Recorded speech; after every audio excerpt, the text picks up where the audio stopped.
আসসালামু আলাইকুম সবাইকে। কেমন আছেন আপনারা সবাই? আশা করি সবাই অনেক ভালো আছে। আমাকে অনেক স্টুডেন্টস বলেন যে, "আমি অনেক পড়ি, কিন্তু পড়া মনে রাখতে পারি না। পরীক্ষার হলে গেলে ভুলে যাই। কোনো একটা প্রবলেম সলভ করতে গেলে ভুলে যাই। তো এটার সমাধান কি?" তো দেখেন, পড়া মনে রাখার এই বিষয়টা এটা একটা মনস্তাত্ত্বিক বিষয় এবং কিভাবে পড়া মনে রাখা যায়, এই জিনিসটা আসলে গবেষণালব্ধ বিষয়। এই জিনিসগুলা সহজেই আমি একটা পদ্ধতি বলে দিলাম এবং সেটাই কার্যকর হবে, এটা আসলে হয় না। ঠিক আছে? তো এই জিনিসটার সম্পর্কে আমি আ Google যে এআই আছে তাকে আমি রিসার্চ করতে দিয়েছিলাম, হ্যাঁ? এবং সে প্রায় ২৭৮ টা এরকম সোর্স রিসার্চ করে ৫ টা সায়েন্টিফিক ওয়ে সে আমাকে জানিয়েছে। যেই ৫ টা সায়েন্টিফিক ওয়েতে আসলেই পড়া খুব সহজে মনে রাখা যায় এবং ৫ টাই বৈজ্ঞানিক পদ্ধতি এবং গবেষণালব্ধ পদ্ধতি। ঠিক আছে? তো আমরা একে, একে এই বিষয়গুলো একটু জানি এবং এটা আপনাকে অবশ্যই ছাত্র জীবনে সহায়তা করবে, এটা আমি বলতে পারি। দেখেন, তো পড়া পড়ে রাখার ৫ টা টেকনিক। তো এটা আপনার মেধার যে কমতি আছে সেই বিষয়টা না। ঠিক আছে? এটা হলো আপনি কোন মেকানিজমে পড়া মনে রাখার চেষ্টা করছেন, সেই ভুল মেকানিজমের একটা রেজাল্ট। ঠিক আছে? তো প্রথম যে পদ্ধতি আছে সেটাকে বলা হয় অ্যাক্টিভ রিকল টেকনিক। কি বলা হয়? Active recall technique. এবং এই অ্যাক্টিভ রিকল টেকনিক সবার প্রথম প্রপোজ করেছেন রয়ডিগার অ্যান্ড কার্বিক টেস্ট এনহ্যান্সড লার্নিং হিসেবে 2006-এ ওনারা এটা প্রপোজ করেছেন। তো এই পদ্ধতিটা কি? এই পদ্ধতিটা হচ্ছে কোনো একটা টপিক আপনি পড়বেন, পড়ার পরে আপনি কি করবেন, যেই সোর্স থেকে পড়ছেন, ধরেন আপনি ইন্টারনেট থেকে পড়ছেন, তাহলে যেই ট্যাবে পড়ছেন সেই ট্যাব বন্ধ করেন, অথবা আপনি বই থেকে পড়ছেন, বই বন্ধ করেন, করার পরে নিজেকে নিজে প্রশ্ন করেন। প্রশ্ন করার পরে দেখেন যে আপনার মনে পড়ছে কিনা, আপনি সঠিক উত্তর দিতে পারছেন কিনা। সঠিক উত্তর যদি আপনি দিতে পারেন, ভেরি গুড। আর যদি না দিতে পারেন তাহলে আবার ওইটা পড়েন, আবার নিজেকে প্রশ্ন করেন। যখন সঠিক উত্তর দিতে পারবেন সামনে আগায় যান, আবার পড়েন এবং এই সাইকেলটাকে বারবার রিপিট করেন। তাহলে ফার্স্ট টেকনিক কি? Active recall technique. আমি পড়ার পরে আমার যেই সোর্স থেকে আমি পড়ছি সেটা বন্ধ করব, নিজেকে প্রশ্ন করব, সঠিক উত্তর দিতে পারলে পরের লেসনে এই টেকনিকটাকে আমি আবার রিপিট করব। Then this is called an active recall technique. আমার মনে হয় আমি বুঝাইতে পারছি। ঠিক আছে? এরপর দেখেন, পরবর্তীতে এই যে স্পেসড রেপিটেশন, এটা একটা খুবই গুরুত্বপূর্ণ এবং খুবই সুন্দর একটা টেকনিক। খুবই গুরুত্বপূর্ণ এবং খুবই সুন্দর একটা টেকনিক। ঠিক আছে? এটাকে 137 টেকনিকও বলা হয়। ঠিক আছে? 137 টেকনিকও বলা হয়।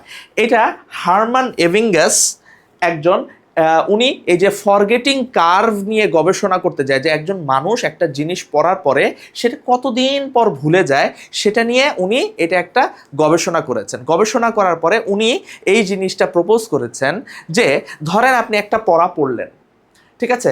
পড়ার পর আপনি ধরেন এখানে পড়ছেন, পড়ার পর আস্তে আস্তে আস্তে আস্তে দেখবেন আপনি এই জিনিসটা মেমোরিটা লস হয়ে যাবে, আপনি ভুলে যেতে থাকবেন, আস্তে আস্তে সেই জিনিসটা ভুলে যেতে থাকবেন। এই জন্য আপনি কি করবেন, আপনি আজকে ধরেন একটা পড়া পড়ছেন, ঠিক আছে? আপনি আজকে একটা পড়া পড়ছেন, ওকে? তাহলে আপনি দেখবেন যে এই আপনি এর পরের দিন সেটা কি করবেন, ওই পড়াটা আরেকবার রিভাইজ দিবেন। রিভাইজ দিলে কি হবে, এইখান থেকে নেমে যাওয়া শুরু করলে আবার সেটা আপনি কি টপে পৌঁছায় যাবে, আবার আপনি ওটা মনে করলেন। তারপরে দেখবেন যে সেই জিনিসটা, সেই কার্ভটার যে গ্রাফটা যেটা স্টিভ ছিল ওটা কিন্তু একটু ফ্ল্যাট হয়ে আসবে। এরপর কি করবেন, 3 দিন পরে ওই পড়াটাকে আবার রিভাইজ দিবেন, দেখবেন কার্ভটা, এই যে ফরগেটিং কার্ভ, যেটা ভুলে যাওয়ার যে কার্ভ, এটা আরো ফ্ল্যাট হয়ে যাবে, অর্থাৎ আপনি আরেকটু মনে রাখবেন। এরপর ওই পড়াটাকে 7 দিন পরে আরেকবার রিভাইজ দিবেন, এই কার্ভটা দেখবেন যে আরো ফ্ল্যাট হয়ে যাচ্ছে, তার মানে ওইটা ভুলতে আপনার অনেক সময় লাগবে। তাহলে 137 টেকনিকে আপনি কিন্তু প্রথমে যেটা পড়লেন এটা পরের দিনই আপনি আবার একটু রিভিশন দেন, আরেকবার একটু পড়েন, এরপর 3 দিন পরে আবার পড়েন, এরপর 7 দিন পরে আবার পড়েন। তাহলে কি হবে, যে ওই যে পড়াটা, ওই যেই জিনিসটা আপনি আত্মস্থ করেছেন ওটা দীর্ঘদিন আপনার ব্রেইনে স্টোরড আকারে রয়ে যাবে। তো এইটা হচ্ছে যে আমার একটা স্পেস দিয়ে ওই পড়াটাকে রিপিট করা, রিপিটেশন টেকনিক। তো আমার মনে হয় এই জিনিসটা আমি বুঝাতে পেরেছি। হারমান এভিঙ্গাস নামের একজন, উনি এই জিনিসটা প্রপোজ করেছেন, এবং this is a very much scientific technique, এবং কিন্তু অনেক আগে 1885 সালে, ঠিক আছে, উনি এই জিনিসটা প্রপোজ করেছেন। এরপর আমরা দেখি পরের যেটা, সেটা হচ্ছে ফেইনম্যান টেকনিক, এবং এটা হচ্ছে যারা বিজ্ঞান বিভাগের শিক্ষার্থী রয়েছেন তাদের জন্য। যে একটা পড়া আপনি বুঝতে পেরেছেন, রিচার্ড ফেইনম্যান নামে আপনি তাকে চিনেন, এবং উনি হচ্ছে কোয়ান্টাম ইলেকট্রোডাইনামিক্স সবার আগে প্রপোজ করেছেন। উনি একজন নোবেল লরিয়েট ফিজিক্সের উপরে, MIT-র অধ্যাপক ছিলেন উনি।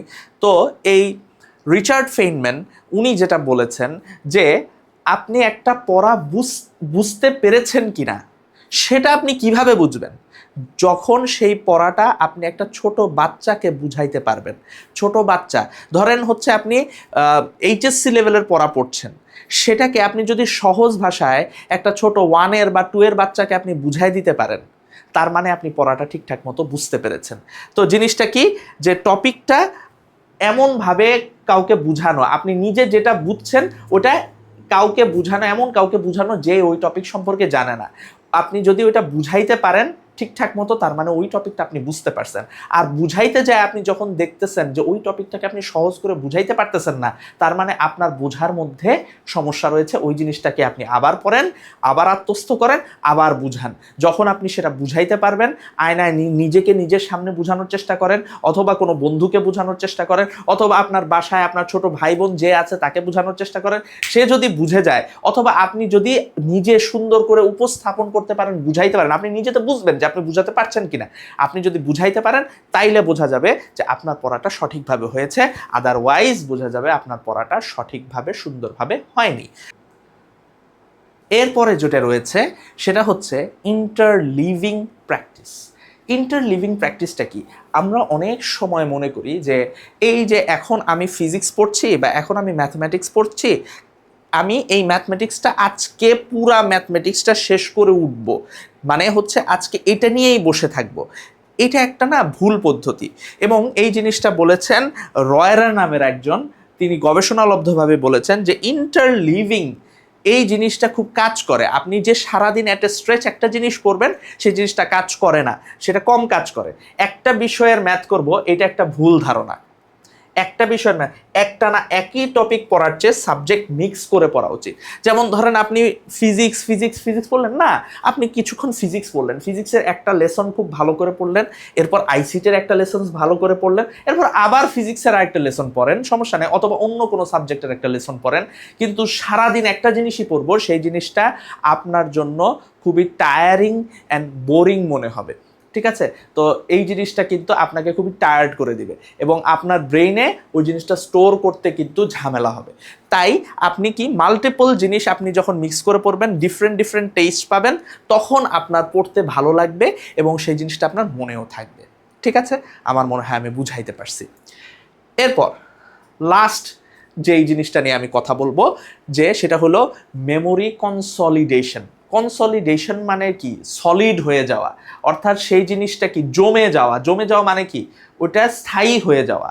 তো মেমোরি কনসলিডেশন হয় কখন জানেন? মানুষের ঘুমের সময়। আপনি যখন রাত জাগবেন, আপনার পর্যাপ্ত যদি ঘুম না হয়, পড়া মনে রাখার ক্ষমতা 40% কমে যায়। এবং এইটা কিন্তু আমি বলছি না, এটা বলছে Harvard medical school, doctor Matthew Walker. ঠিক আছে?